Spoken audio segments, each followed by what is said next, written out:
Bienvenidos al estudio de la Palabra de Dios en esta oportunidad.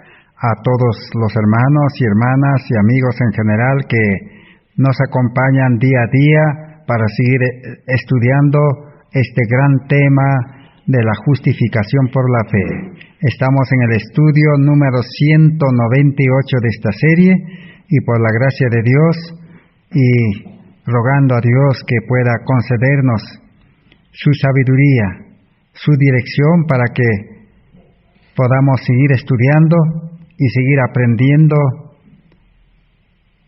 la verdad, el Evangelio, la salvación que necesitamos cada uno de nosotros en este tiempo. Estamos estudiando este gran tema de la justificación por la fe que fue presentado en 1888. Y estamos conociendo la historia, cómo este mensaje fue presentado y cómo fue rechazado en aquel entonces. Y estamos estudiando exactamente este mensaje de justificación por la fe, que es el mensaje del testimonio a la iglesia de la Odisea, que debe producir un zarandeo en el pueblo de Dios. Ese mensaje realmente ha quedado postergado hasta hoy, hasta este tiempo, porque en 1888 no se produjo el zarandeo como estaba profetizado. Prácticamente todo el pueblo adventista quedó a un lado, quedó en una incredulidad, quedó en otras palabras en apostasía. Apostasía es separarse de Dios. La incredulidad, dice, los separó de Dios y no aceptaron a Cristo y quedaron, dice, en tinieblas, quedaron enceguecidos por aquella luz hasta el día de hoy, porque este mensaje debe llevar a un zarandeo verdadero, donde deben claramente diferenciarse dos grupos, los fieles y los infieles. Y los fieles, al ser zarandeados, deben recibir la lluvia tardía y dar el fuerte pregón al mundo. Esto no aconteció en 1888. Por eso es que creemos de que el zarandeo tal como está profetizado no se logró en 1888. Y Dios ha tenido que postergar ese tiempo porque toda promesa de Dios es condicional. Los creyentes de ese tiempo, especialmente los dirigentes, los líderes, los que dirigían al pueblo adventista, por su tenaz oposición y rechazo, impidieron de que ese mensaje llegue al pueblo y al mundo. Por eso, hasta hoy Dios está esperando de que ese mensaje está disponible. Ese mensaje ya fue dado por Dios. Ya la lluvia tardía también vino en forma del mensaje de justicia por la fe. Solamente Dios está esperando que los sinceros, los que realmente desean la salvación, puedan aceptar a Cristo nuestra justicia y puedan recibir la lluvia tardía. Eso es lo que estamos estudiando. Por eso nos interesa saber el tiempo en que vivimos y cómo el zarandeo se va a realizar. Los fieles, que son el trigo para el granero celestial. Este grupo pequeño, dice, los que van a dar el fuerte pregón. Antes de poder dar el fuerte pregón, deben ser sellados. O en todo caso vamos a dar lectura en Primeros Escritos, página 85, donde en el estudio anterior quedamos. Dice, en ese tiempo, cuando se esté terminando la obra de la salvación, vendrá aflicción sobre la tierra, y las naciones se airarán, aunque serán mantenidas en jaque para que no impidan la realización de la obra del tercer ángel. En ese tiempo descenderá la lluvia tardía o refrigerio de la presencia del Señor para dar poder a la voz fuerte del tercer ángel y preparar a los santos para que puedan subsistir durante el plazo cuando las 7 postreras plagas serán derramadas. Así que la lluvia tardía se va a derramar en el corto tiempo de angustia, cuando el mundo esté en una crisis. Esa crisis envolverá, dice, al mundo en aflicción. Y uno de los males que va a producir aflicción va a ser los pestes, las pandemias, las enfermedades. Otra va a ser los fenómenos naturales, el hambre, la violencia. Las naciones, dice, estarán airados. Prácticamente la vida en este mundo se va a hacer difícil extremadamente y todo ser humano no va a poder encontrar solución, no va a poder encontrar refugio en ninguna parte. En ese tiempo, dice, descenderá la lluvia tardía para dar poder, dice, al mensaje de los 3 ángeles para iluminar el mundo, para dar el fuerte pregón, pero este mensaje de la justificación por la fe, que es la lluvia tardía, primeramente dice, preparará a los santos para subsistir durante el tiempo de angustia de Jacob, que son las 7 postreras plagas. Y una vez que lo prepara, le da el toque final. Ellos ahora tendrán que llevar ese mensaje al mundo, con semblantes iluminados, se aprestarán de lugar en lugar para poder iluminar el mundo con el mensaje Cristo nuestra justicia, y los que lo aceptan también recibirán la lluvia tardía.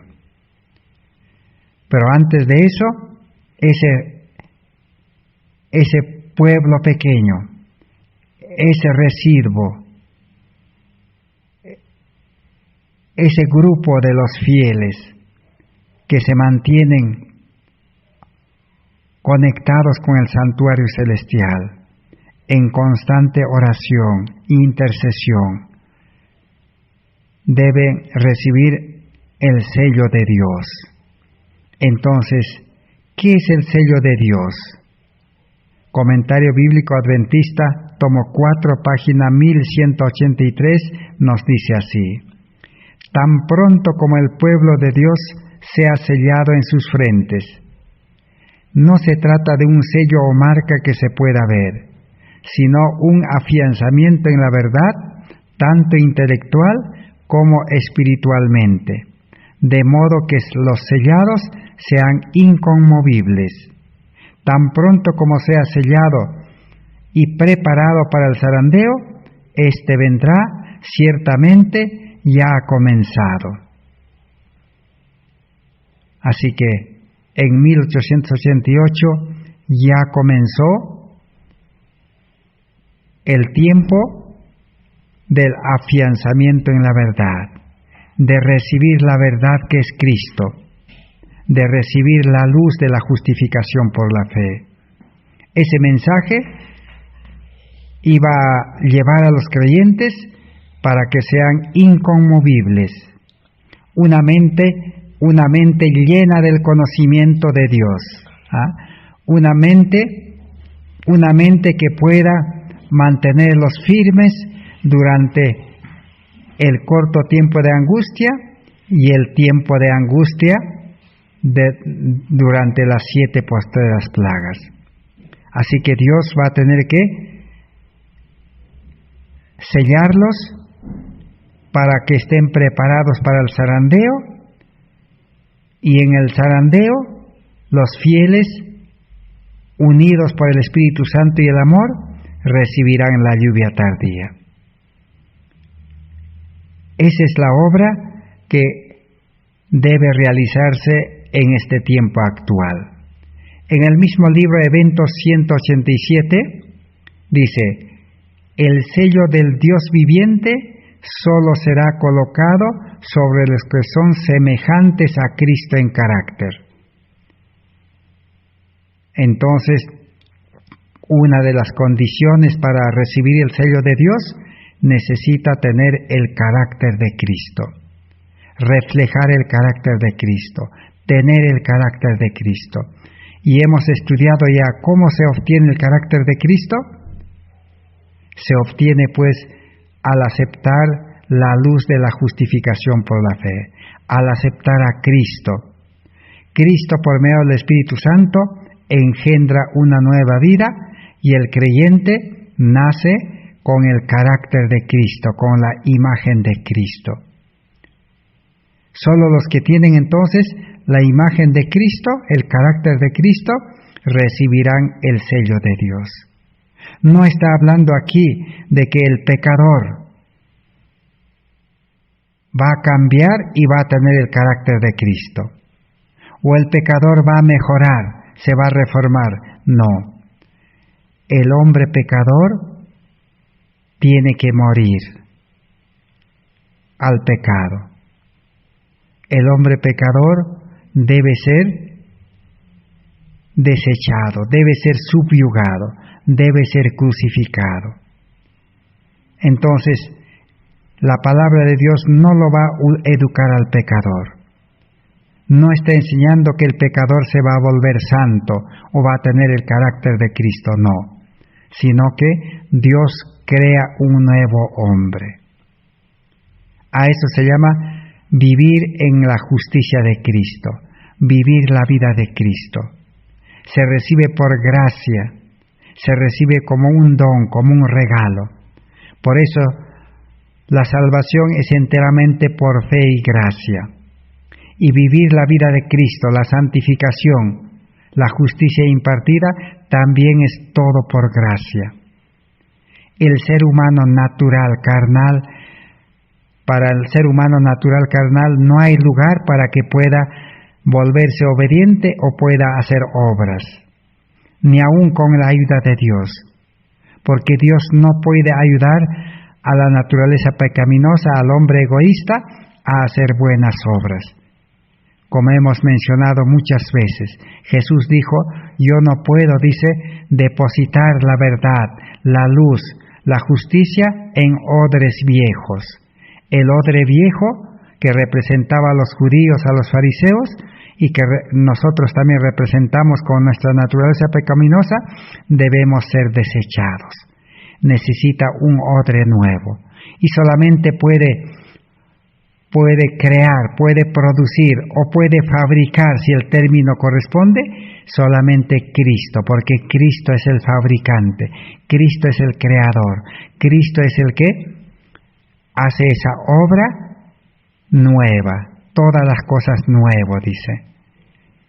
Entonces, por eso, los creyentes en este tiempo, nuestro mayor objetivo, nuestro mayor hambre y deseo es de aceptar a Cristo y nacer a vida nueva, una entrega completa, un nacimiento verdadero.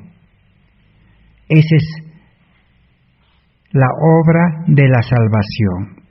Ese es el carácter de Cristo que nos dará derecho a recibir el sello de Dios y estaremos preparados para permanecer firmes en el zarandeo y recibir la lluvia tardía para dar el fuerte pregón. ¿Qué dice Primeros Escritos, página 71? Los que reciban el sello del Dios vivo y sean protegidos en el tiempo de angustia, deben reflejar plenamente la imagen de Jesús.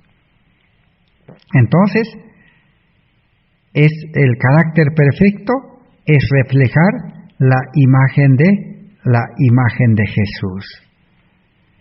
En Eventos de los Últimos Días 187 nos presenta otra característica. El sello de Dios no será nunca puesto en la frente de un hombre o una mujer que sean impuros. Nunca será puesto sobre la frente de seres humanos ambiciosos, amadores del mundo. Nunca será puesto sobre la frente de hombres y mujeres de corazón falso y engañoso. Todos los que reciban el sello deberán estar sin mancha delante de Dios y ser candidatos para el cielo. Ahí está la otra característica. Por eso es que, ¿quién es el hombre impuro? Es el hombre, es el ser humano que ha nacido de carne y sangre en este mundo. Porque nace con el pecado en el corazón. La raíz de todo pecado es el egoísmo. Todo ser humano nace con naturaleza pecaminosa, que es el egoísmo. Ese egoísmo está representado con la lepra, y los leprosos eran impuros. Entonces, no es el hombre carnal el que va a recibir el sello de Dios. El hombre carnal impuro debe morir, debe ser crucificado. No estamos hablando de muerte física, estamos hablando de muerte al pecado, de muerte al egoísmo, a la avaricia, al orgullo, a la ambición al mundo, a la vida de este mundo. El verdadero creyente que acepta la luz de la justificación por la fe, que acepta a Cristo, el amor en el corazón, la ley en el corazón, entonces recibe una nueva vida. La antigua vida, el hombre viejo, como dice Romanos capítulo 6, el verso 6, el hombre viejo debe morir y ser enterrado, dice, en el bautismo, para levantarse y nacer a vida nueva. Entonces, ese hombre antiguo, el hombre viejo, impuro, debe morir. ¿Y qué más dice aquí? Tampoco los seres humanos ambiciosos, amadores del mundo, no recibirán el sello de Dios. Por eso es que el verdadero cristiano vive la vida espiritual, del cual nos habla Romanos capítulo 8, 1 al 10, y Gálatas capítulo 5, el verso 14 al 22. Pablo presenta que el cristiano no debe vivir en la carne, porque si va a seguir viviendo en la carne, va a producir los frutos de la carne. Y la carne le gustan las cosas de este mundo. La carne ama el mundo. El hombre carnal nació para amar el mundo. Y es ambicioso. Todo quiere en este mundo. Todas las cosas de este mundo quiere. Entonces, ese hombre carnal debe morir. Debe estar como muerto al mundo. Y si está como muerto al mundo, por eso el verdadero creyente no se ocupa en las cosas de este mundo ya.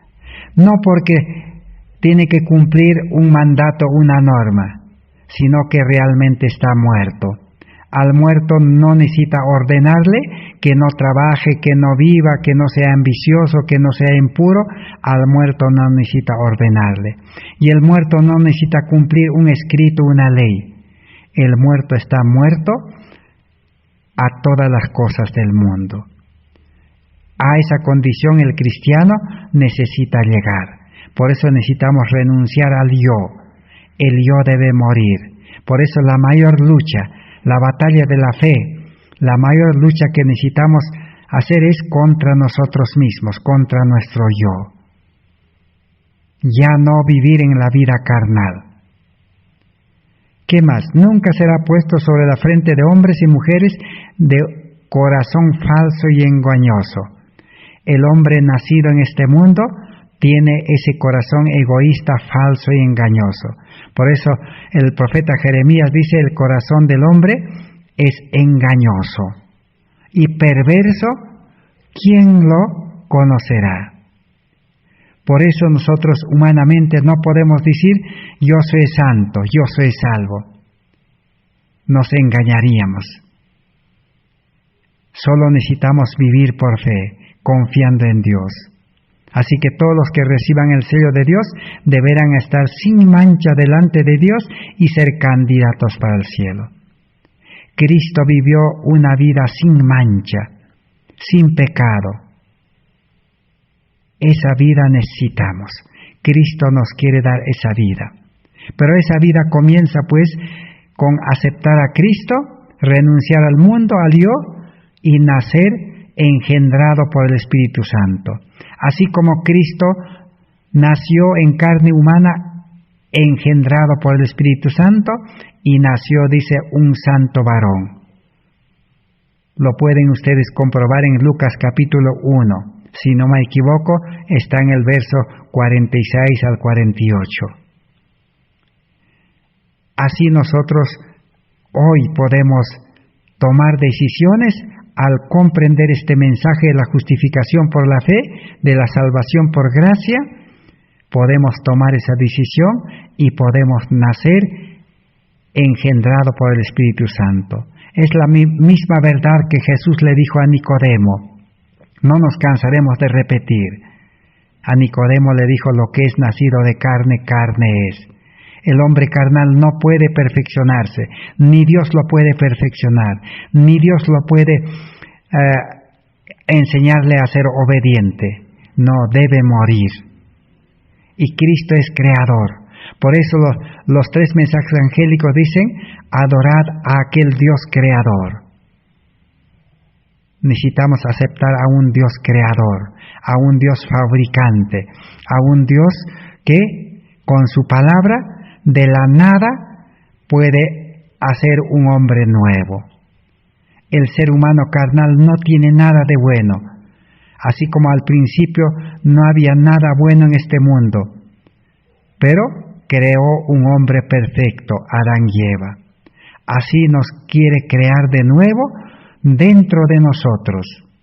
No se puede explicar. El Espíritu de Profecía utiliza la palabra implantar.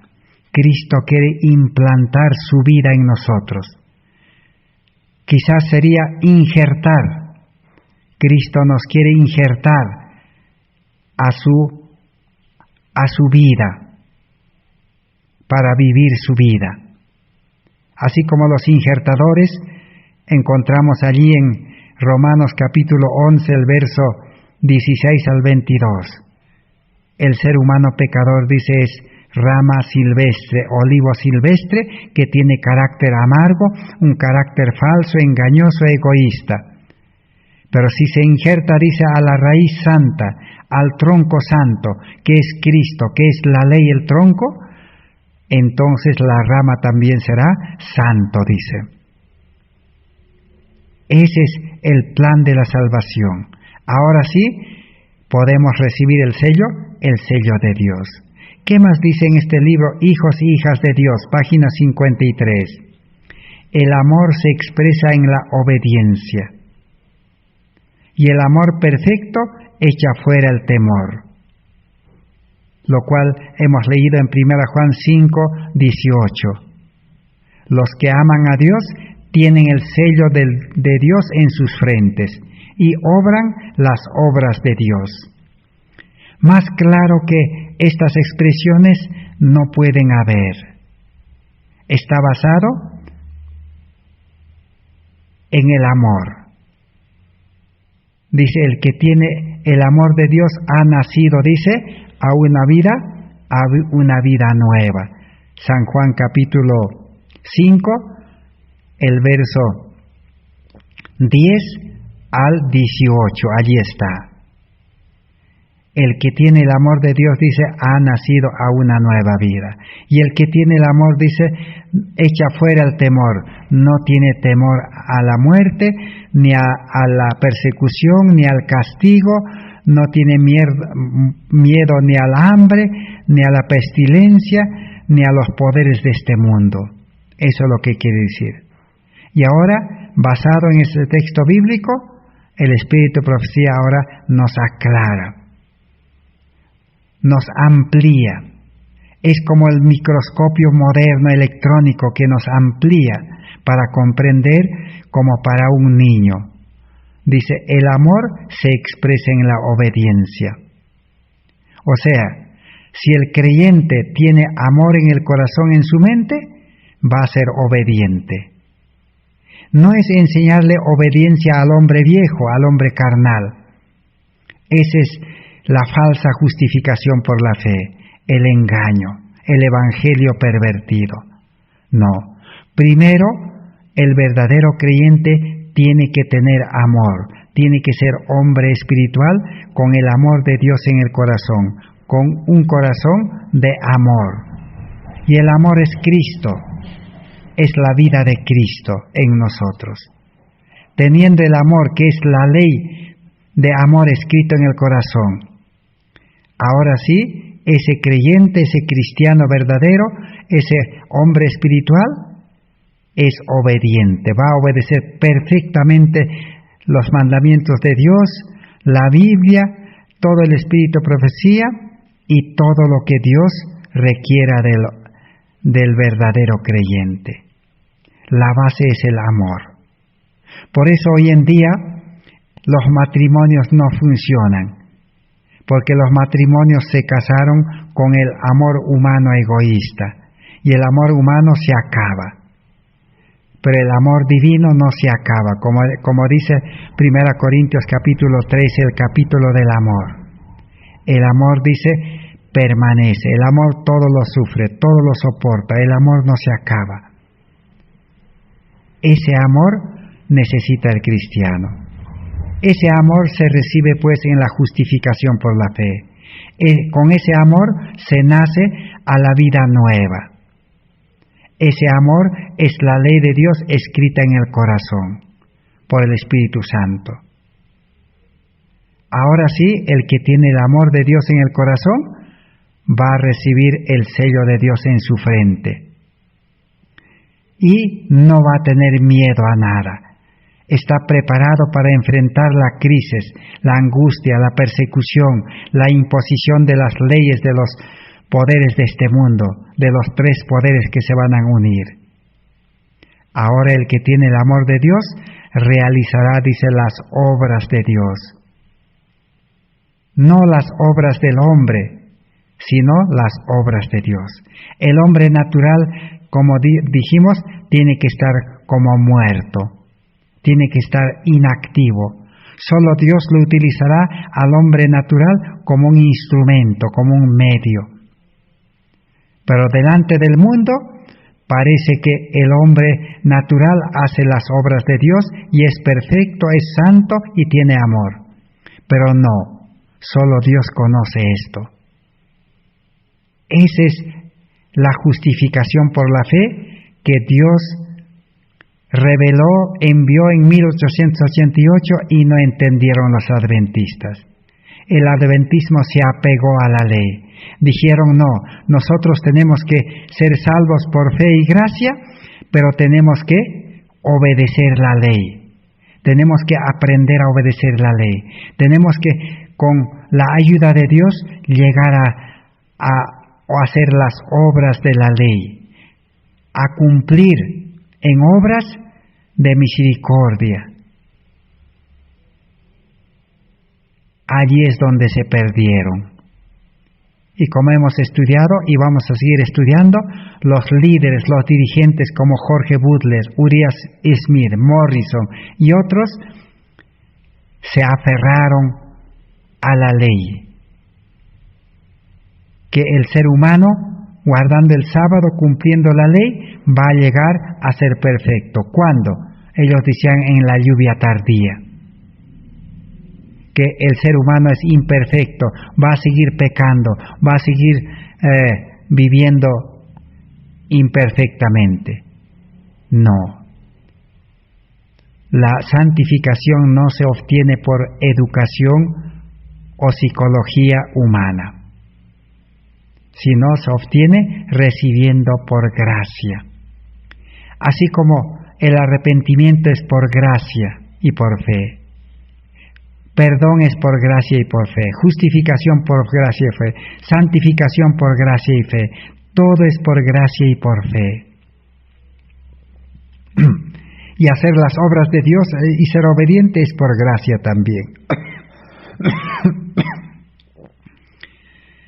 Leeremos en Testimonio para Ministros 445. Los que venzan al mundo, la carne y el diablo serán los favorecidos que recibirán el sello del Dios vivo. Y como hemos dicho, quedarán preparados para el zarandeo, para la lluvia tardía y para el fuerte pregón. La mayor lucha que necesitamos es vencer al mundo, a la carne y al diablo. ¿Y cómo se vence al mundo, a la carne y al diablo? Ya en el estudio anterior hemos leído en la Biblia. Primera de Juan capítulo 5, ahí hemos leído donde dice que nuestra fe, el que es nacido de Dios, dice, tiene una fe verdadera porque ha nacido por la fe. Y nuestra fe, dice, es lo que vence al mundo.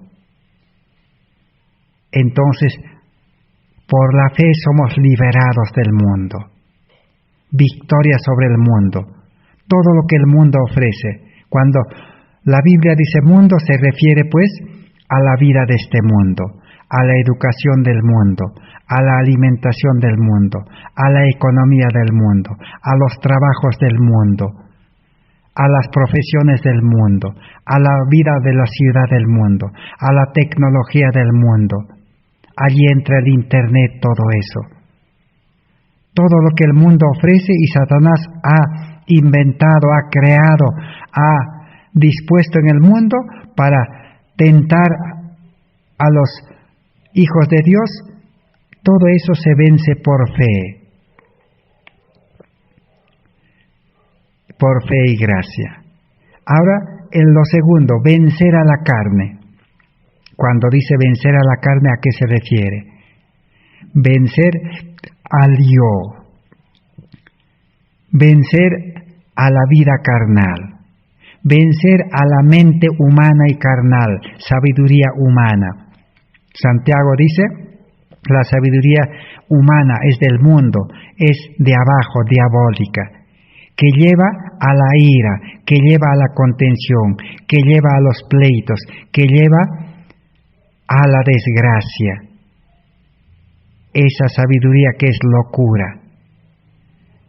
Al yo hay que vencer por fe. Por eso dice, la mayor lucha, la mayor batalla de la fe es vencernos nosotros mismos, para ya no actuar, para ya no hacer nuestra voluntad, porque nosotros como humanos siempre vamos a pecar. Por eso Pablo en Romanos 7 dice, yo quiero hacer el bien, dice, pero hay otra ley. El pecado que mora en mí me lleva, dice, a cometer los actos siempre. No puedo, dice, imposible. Tenemos que vencer. El yo debe morir. El ser humano carnal debe estar considerado o considerarse como muerto al pecado. Por eso, en comentario bíblico hemos leído comentario bíblico acerca del bautismo. En el tomo 6, comentario bíblico 1075, dice, han sido bautizados, pero fueron sepultados vivos. No murió el yo, y por lo tanto no nacieron a vida nueva en Cristo Jesús. El yo tiene que morir, la carne tiene que morir al pecado, para nacer a vida nueva y para ser bautizado también por medio del bautismo. Si no, no hay una vida nueva. Y lo tercero, hay que vencer al diablo, al que incita, al que tienta, al que lleva al pecado. El diablo es el que maneja al yo, a la carne, para producir el pecado. Y el diablo es el que utiliza el mundo para tentarnos, hacernos caer. También necesitamos vencer al diablo. Pero ¿cómo se vence al diablo, al enemigo de Dios? El hombre carnal no puede vencer, sino Cristo. A Dios gracias dice que nos da la victoria. El apóstol Santiago, en su libro Santiago 4:17 dice, someteos a Dios y huirá de vosotros el diablo. hay que unirse a Cristo, hay que conectarse a Cristo. ¿Y cómo se une, cómo se conecta? Por medio del injerto, por medio de la reconciliación. Por eso San Juan capítulo 15, 1 al 6, que dice: yo soy la vid, vosotros los pámpanos. El pámpano o la rama que está unido a Cristo producirá mucho fruto. Sin mí nada podéis hacer. Esa unión es la verdadera entrega y la verdadera conversión, el verdadero nacimiento. El que ahora ha nacido, engendrado por el Espíritu Santo, y ahora vive como el niño que nace, vive con sus padres, unido a Dios, a Cristo, el diablo ya está vencido, porque Cristo lo venció en vida durante 33 años, más o menos. Y en muerte, en la cruz, lo venció, y en la resurrección selló la victoria. Y ahora intercede en el santuario celestial para hacer efectivo esa victoria en nosotros. Por eso necesitamos aceptar a Cristo, nuestra justicia. Cristo es la salvación. Cristo es todo y en todos. Así se vence al diablo. Entonces, el hombre carnal no vence al mundo, ni se vence a sí mismo, ni al diablo, sino la fe. Por gracia. Así entonces, obteniendo esa victoria por medio de Cristo y por la sangre de Cristo, recibirán el sello del Dios vivo, dice, y quedarán preparados para el zarandeo y para la lluvia tardía. Pero si esta obra de salvación no se hace efectivo en nuestra vida, entonces en el zarandeo quedaremos zarandeados con esa muchedumbre, con esa gran mayoría de indiferentes, de descuidados, de los que no quieren dejar el mundo. Y el corto tiempo de angustia, la crisis y el tiempo de angustia vendrá sobre aquellos que han sido zarandeados como la paja, los que tienen, dice, su propio carácter, el carácter humano, el carácter de la bestia, la imagen de la bestia. Y el que tiene ese carácter humano de ira, dice, somos hijos de ira por naturaleza. Ese carácter colérico, ese carácter estresado, ese carácter vengativo, ese carácter egoísta, ese carácter avaro, ese carácter vanaglorioso. ¿Qué pasará?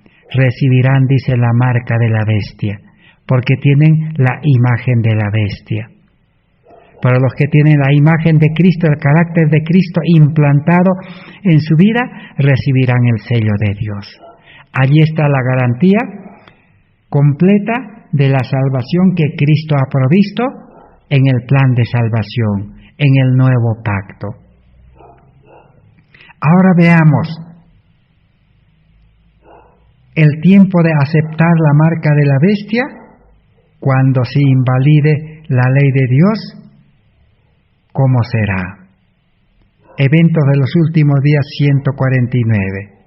Estudiemos el lado de la marca de la bestia y la gran mayoría que es paja, que no ha producido los frutos del Espíritu Santo, frutos del amor, ¿cómo quedarán?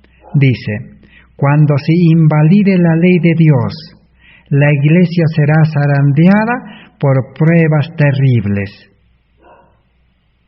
Y una proporción más elevada de la que ahora anticipamos prestará atención a espíritus seductores y a doctrinas de demonios. ¿Cuándo se realiza el zarandeo? En las pruebas terribles. Pruebas de toda clase. Podemos ver, Job fue probado. ¿Cuál fue la prueba de Job? Que los enemigos vinieron y le quitaron todo. Satanás quitó todo. Por medio de los enemigos que quitaron los animales, que dieron muerte a sus hijos y a él le enfermaron.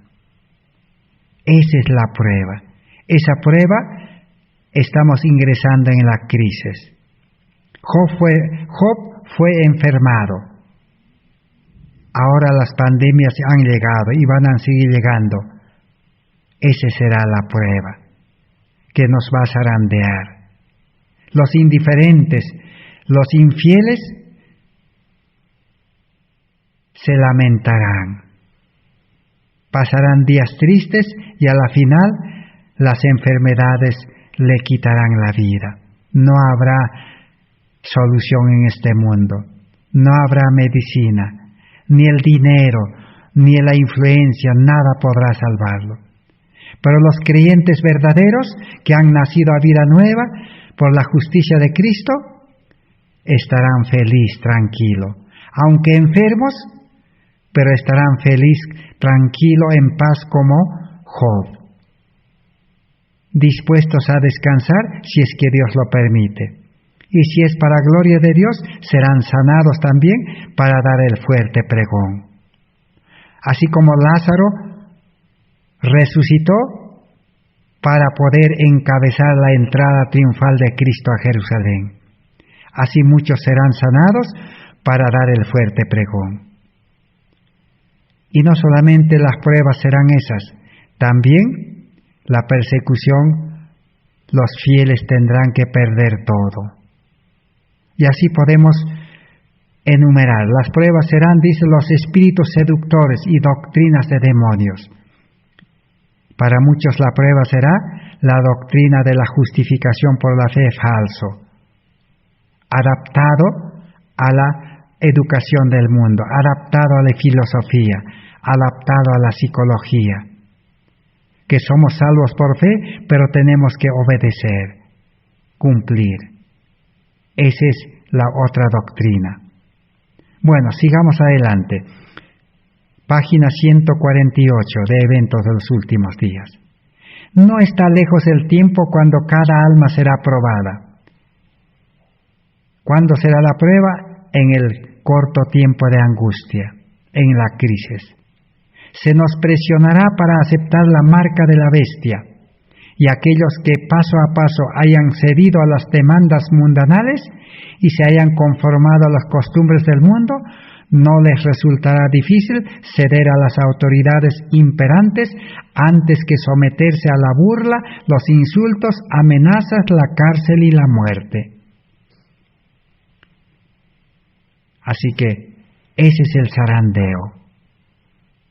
Fácilmente serán zarandeados, con la gran mayoría, para perdición. ¿Quiénes? Los que les ha gustado, dice, las cosas de este mundo, los que se han conformado a las costumbres del mundo, a las modas, a todo eso. Para ellos será fácil aceptar las leyes de este mundo, las leyes dominicales. Ellos no querrán soportar la burla, los insultos, la amenaza, la cárcel, la muerte, porque no tienen el amor de Dios. El que no tiene el amor de Dios no soportará. Pero el que tiene el amor de Dios dice, ¿quién nos separará del amor de Dios? Dice, hambre, persecución, muerte, enfermedad, nada, dice Pablo. La contienda entre los mandamientos de Dios y las leyes de los hombres, en ese tiempo el oro será separado de la escoria en la iglesia. En ese tiempo será el zarandeo. Ahora veamos en Primeros Escritos, página 50. El potente zarandeo ha comenzado y proseguirá, de suerte que aventará a cuantos no estén dispuestos a declararse por la verdad con valentía y tenacidad, ni a sacrificarse por Dios y su causa. El potente zarandeo, dice, ha comenzado ya. ¿Cuándo comenzó? En 1888. Y va a proseguir, dice. Y como no se ha realizado el zarandeo, prosigue hasta el día de hoy. Los que no están, dice, de parte de la verdad, los que no quieren aceptar a Cristo nuestra justicia, ni sacrificarse por la causa de Cristo, dijo el ángel, ¿Acaso os figuráis que alguien será obligado a sacrificarse? No, y no. Debe ser una ofrenda voluntaria. Se ha de vender todo para comprar el campo. El mercader celestial, que presenta el oro afinado en fuego, está representado también con el que buscaba las perlas preciosas, los diamantes. O aquel que buscaba, dice, la mina de oro. Y cuando encontró, ¿qué hicieron ambos? Vendieron todo para comprar aquel campo. ¿Qué significa vender todo? Es dejar, renunciar, deshacerse y trasladarse al campo donde está la mina de oro, la perla de gran precio que es Cristo. Es entregar nuestra vida a Cristo completamente, pagando el precio de dejar todas las cosas de este mundo y nuestra vida pecaminosa del yo egoísta. Ese es el precio a pagar, pero ese precio no vale porque es nada. Porque las cosas de este mundo, aún las riquezas, por más que sean millones y millones, por más que tengamos la riqueza del mundo como Bill Gates, como los otros hombres poderosos de este mundo, la riqueza no nos va a salvar de la crisis final, del tiempo de angustia. O nuestra yo, el ser humano pecador, el ser humano con mente carnal, puede prepararse, puede ser médico, puede ser ingeniero, puede ser científico, puede ser el sabio de los sabios, pero la ciencia, la sabiduría no nos va a salvar. En esta pandemia hemos visto, ni los médicos ni la ciencia, nada ha podido enfrentar a la pandemia. El dinero tampoco no ha podido salvar. Muchos millonarios del mundo han muerto. Aún muchos hermanos, aún pastores que tenían todo han muerto. Solamente Cristo puede salvar. Cristo es la única esperanza del pecador. Por eso dice Cristo la esperanza de gloria. Entonces pagar lo que somos y lo que tenemos es nada, no vale. Hay que entregarlo a Cristo para que esas riquezas de maldad, dice Lucas capítulo 16, pueden salvar muchas almas. Terminemos de leer. Clamé a Dios para suplicarle que perdonara a su pueblo, entre el cual había algunos desfallecidos y moribundos, pues vi que llegaban rápidamente los juicios del Todopoderoso. Y rogué al ángel que hablara en su propio lenguaje a la gente. Pero el ángel respondió: todos los truenos y relámpagos del Sinaí no lo conmoverán. A los que no quieren ser conmovidos por las evidentes verdades de la palabra de Dios, ni tampoco los despertará el mensaje de un ángel si Dios pudiera enviar. Así que no se puede obligar. El mensaje de Dios no es obligar. Decir, hermano, tienes que salir de la ciudad. Decir, hermano, tienes que dejar la educación del mundo. Hermano, tienes que dejar las cosas de este mundo, tu riqueza, tu empresa. No es obligar, no es imponer, no es ordenar, no es mandar. Sino es aceptar a Cristo tal como uno está. Y el amor de Dios en el corazón, esa es la máquina, podemos decir. Esa es la energía, podemos comparar. O ese es el motor, esa es la fuerza que lo va a mover y lo va a desprender del mundo. Primero es tener el amor, primero es entregar totalmente nuestra vida a Dios tal como somos. Presentar nuestra renuncia a Cristo, no es presentar nuestra renuncia al trabajo, sino es a Cristo, que decir, Señor, estoy dispuesto, porque estas cosas del mundo y mi vida, por más preparación que tenga, no vale y no valdrá en los días finales de este mundo. Ahora sí, Dios ¿qué hace? Crea una nueva vida. Y lo condena, lo subyuga al hombre carnal, al hombre viejo. El hombre viejo es crucificado juntamente con Cristo. Pone freno. Ahora sí nace a vida nueva con la imagen de Cristo. Porque es engendrado por el Espíritu Santo, nace pues con la imagen del amor. Romanos 5:5 dice, el Espíritu Santo es el que derrama el amor. Entonces no es por obligación. Ni aunque suenen, dice, los truenos del Sinaí, no lo despertarán a los que no quieren, a los creyentes que no quieren despertar en este tiempo. Ni aunque un ángel baje y le dé el mensaje, no podrá salvarlo ni despertarlo, ni convertirlo en nueva criatura. Así como Cristo y los dos ángeles que sacaron a Lot de Sodoma, a la esposa que amaba el mundo, no lo pudieron salvar, se convirtió en una estatua de sal. Por eso la salvación es voluntario, es decisión que el pecador tiene que tomar por sí mismo, no es obligado. La ley de Dios solamente le despierta y le dice que eres pecador, que tu vida no sirve para nada, y las cosas de este mundo que tienes no vale para nada. Necesitas buscar a Cristo. Esa es la función de la ley en la justificación por la fe.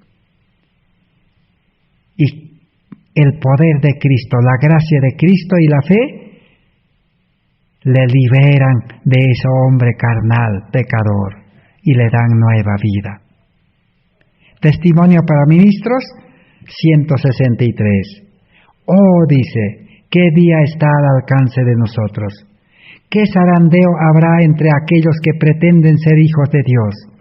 Los injustos serán encontrados entre los justos en el zarandeo. Los que tienen la gran luz y no lo han andado en ella, tendrán tinieblas correspondientes a la luz que han despreciado. Serán zarandeados los que han despreciado la luz, los que han tenido la teoría, los que han predicado la teoría de la justificación por la fe, la teoría de los 3 mensajes angélicos, la teoría del santuario, la teoría de la reforma por salud, pero no han podido practicarlo. ¿Por qué? Porque no tenían el amor de Dios, no han nacido a vida nueva. Ellos querían practicar en vida carnal, en naturaleza pecaminosa. Quedarán, dice, en tinieblas. Pero los justos serán separados para dar el fuerte pregón. Los justos tendrán que unirse. El amor, el Espíritu de Dios los unirá. No es decir, una unión humana. No porque el pastor dice hay que unirnos, no porque la iglesia dice hay que unirse en esa iglesia, sino por el amor, por el Espíritu Santo. El libro Evangelismo, página 264. Debido a la falta de persecución, han ingresado en nuestras filas hombres que aparentan ser firmes y tener un cristianismo incuestionable, pero quienes, si la persecución surgiese, se apartarán de nosotros. En el tiempo difícil se realiza el zarandeo. Ya posiblemente a los que han muerto en esta pandemia, esta crisis de la pandemia ya los ha zarandeado, porque ellos ya no pueden salvarse ya, porque ya murieron, su tiempo de gracia ya terminó. Así que ya comenzó el zarandeo. Evento de los últimos días, 154. Será el último párrafo que vamos a leer acerca del zarandeo, el sellamiento, el fuerte pregón, cómo recibir la justificación por la fe. Dejad que la oposición se levante, que el fanatismo y la intolerancia vuelvan a empuñar el cetro, que el espíritu de persecución se encienda. Entonces los tibios, los hipócritas vacilarán y abandonarán la fe. Así que los tibios de Apocalipsis 3, 14 al 18 si no compraron oro afinado en fuego sin precio, si no compraron amor y fe, si no compraron la vestidura blanca, el carácter de Cristo, si no compraron colirio, la mente de Cristo, sabiduría de Dios. Son hipócritas porque solamente externamente aparentaron la vida cristiana, pero su corazón seguía siendo hipócrita, avaro, ambicioso, codicioso y buscaba todo para sí en este mundo. Vacilaron, dice, en la crisis y abandonaron la fe. No dice abandonaron la iglesia. Ellos van a seguir en la iglesia haciendo los cultos matutino, vespertino. Si es posible por Zoom, por Internet. Ellos seguirán guardando el sábado por Internet. Ellos seguirán predicando la teoría por Internet. Pero abandonaron la fe. O sea que no tienen una fe viva, verdadera, que los conecte al santuario celestial. Una fe que los conecte a Cristo, a la vida de Cristo. El justo, dice, vivirá por la fe. No dice los pecadores vivirán por la fe. El pecador debe morir. Pero no se confundan siempre. No estamos hablando de muerte física, sino muerte al pecado. Pero el verdadero cristiano permanecerá firme como una roca, porque tiene a Cristo que es la roca, con más fe y esperanza que en los días de prosperidad. En la persecución y en la crisis tendrá más fe, más esperanza, más firme, tendrá paz, porque ellos tienen el Espíritu de Cristo. El Espíritu de Cristo les ha dado luz, les ha dado poder y les ha dado mucho amor, gozo y alegría. Así termina el zarandeo, que prepara, dice, para el tiempo de angustia, durante las 7 postreras plagas, donde los salvados vivirán sin intercesor. Pero ya ellos prácticamente ya tienen el sello de Dios. Así que ese es el gran estudio que necesitamos estudiar en este tiempo.